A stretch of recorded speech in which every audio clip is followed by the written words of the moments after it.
5-6 రోజుల నుంచి సెన్సేషన్ ప్రవీణ్ పగడ. ఎంత సెన్సేషన్ క్రియేట్ అయిందంటే, ఇప్పుడు ఇంటి దగ్గర నుంచి ఫామ్ హౌస్కి వస్తూ నేను మళ్ళీ ఒకసారి స్పాట్ని చూద్దామని వెళ్ళాను. అదొక స్పాట్ లాగా, అది పిక్నిక్ స్పాట్ అనకూడదు, కానీ అది చాలా మంది వచ్చి ఇక్కడ చనిపోయారా, ఎలా చనిపోయారు, ఇంతే కదా గొయ్యి ఉంది, ఎలాగ అన్ని దెబ్బలు ఎలా దొరుకుతాయి, ఇది చర్చించుకుంటున్నారు అక్కడికి వచ్చి. కావాలంటే పోలీసులు మీరు వెళ్ళి రికార్డ్ చేయండి, ఎవరినన్నా పంపించండి, ఎవరినైనా పంపించి మీ ఇంటెలిజెన్స్ వాళ్ళను ఐబీ వాళ్ళను పంపిస్తే ప్రజలు అనుకునే మాటలు మీకు తెలుస్తాయి. ఇంకా మీరు దీని గురించి ఇంకా అన్నీ కట్టి పెట్టేయండి. ఐజీ నిన్న ఎస్పీ గారు, ఐజీ గారు ఇద్దరు ప్రెస్ మీట్ పెట్టారు. ఇంక మీరు ఇంకా అబద్ధాలు మానేయండి, ఇద్దరు కూడా మానేసి ఎలా హత్య జరిగింది అన్నది ఇన్వెస్టిగేషన్ చేయండి. ఎందుకు చెప్తున్నానంటే ఇది హత్య, 100% ఇది హత్య. ఏ రకంగా చూసుకున్నా ఇది హత్య. మీరు నిన్న చూపించిన విధానం ఎలా చూపించారండి? నిన్న మీరు ప్రెస్కి ఒక సెన్సేషనల్ కేసులో ఎంత ఒక్కొక్క క్లిప్పు ఎంత స్లోగా చూపించాలి, బిట్టు కింద ఒక స్టెప్ సెకండ్ కింద ఒక్కొక్క మీరు అంత స్పీడ్గా చూపించిన క్లిప్పింగ్ని మీరు ఎంత స్లోగా చూపించాలంటే బిట్టు ఒక చక్రం ఒక ఇలాగ వచ్చిందంటే అది పిక్స్ని విడదీసి చూపించాం. స్ప్లిట్ ఆఫ్ సెకండ్స్ని కూడా విడదీసి చూపించాం. ఎందుకంటే దెర్ ఆర్ అంటే వాస్ట్ మూవింగ్ వెహికల్స్, దాన్ని కెమెరా క్యాప్చర్ చేసింది. కెమెరా క్యాప్చర్ చేస్తున్నప్పుడు దాన్ని ఇది మీకు సస్పెక్షన్ అనేది ఉన్నారు, సస్పెక్షన్ అనేది ఉంటే సస్పిషియన్ ఉంటే ఏం చేయాలండి? బిట్లు కింద విడదీసి చూపించాలి. కానీ మీరేం చేశారు?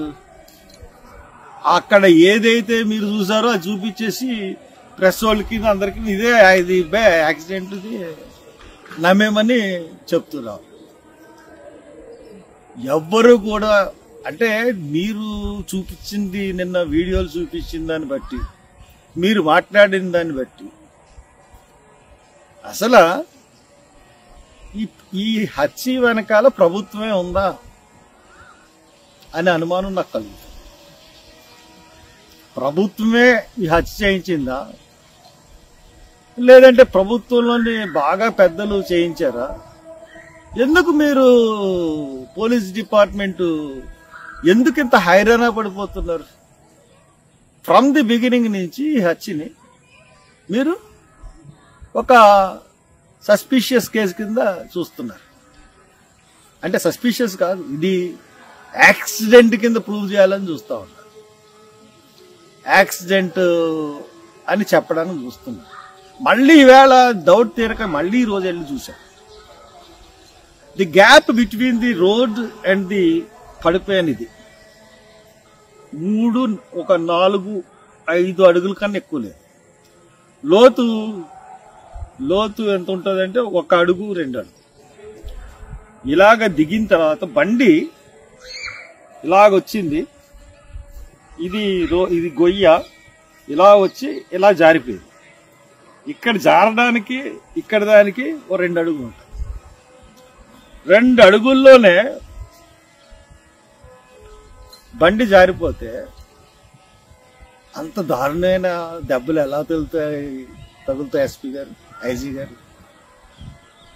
అసలు మీరు ఏం మాట్లాడుతున్నారండి? అసలు అంత గట్టిగా దెబ్బలు ఎలా తగులుతాయి?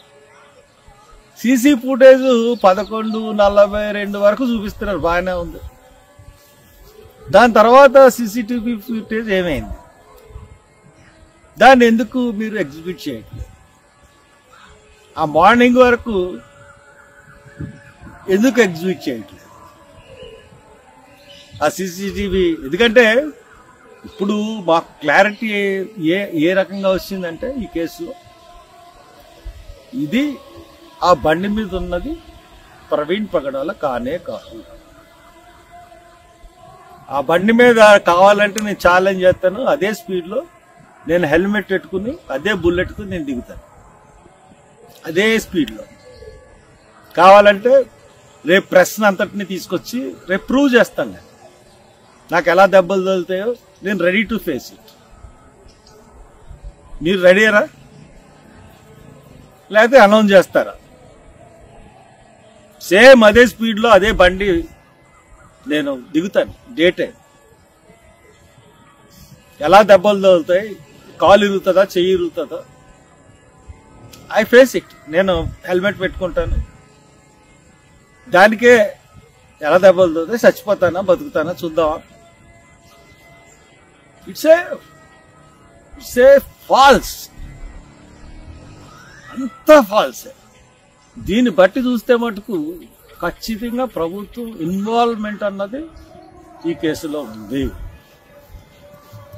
అంత గ్యారంటీగా నేను చెప్పగలుగుతాను. కారణం ఏంటంటే విజయవాడలో బండి మీద మనిషి మారిపోయాడు. విజయవాడలోనే ప్రవీణ్ పగడాలని చంపేశారు. టైమ్ ఆఫ్ డెత్ చెప్పాలి కదా, టైమ్ ఆఫ్ డెత్ ఎందుకు అనౌన్స్ చేయట్లేదు? టైమ్ ఆఫ్ డెత్ చెప్పలేదు. డాక్టర్స్ మీరు అమ్ముడైపోయారా? సిగ్గుందా మీకు? ఏంటి మీ పోస్ట్ మార్టం? క్లియర్గా దెబ్బలు కనబడతా ఉంటే అసలు మీరు మనుషులా జంతువులా? అంత క్లియర్గా కనబడతా ఉంటుంటే మీరు దాన్ని సస్పీషియస్ అని ఎలాగిస్తున్నారు? ఫారెన్సిక్స్ కి పంపిస్తామని ఎలాగంటున్నారు?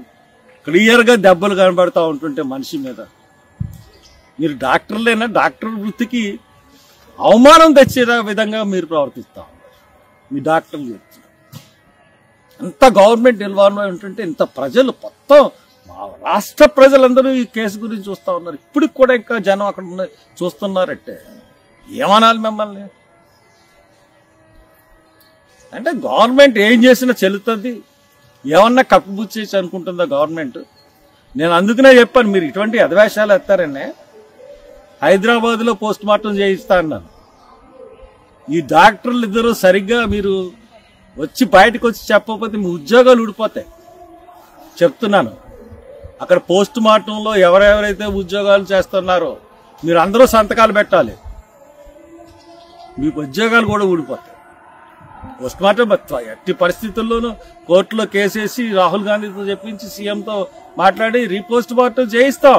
వేరే కేసు మేము మళ్ళీ కట్టిస్తాం. అనుమానిస్తుంది మృతి కాదు, ఇది హత్య, దీని మీద మళ్ళీ చేయాలండి.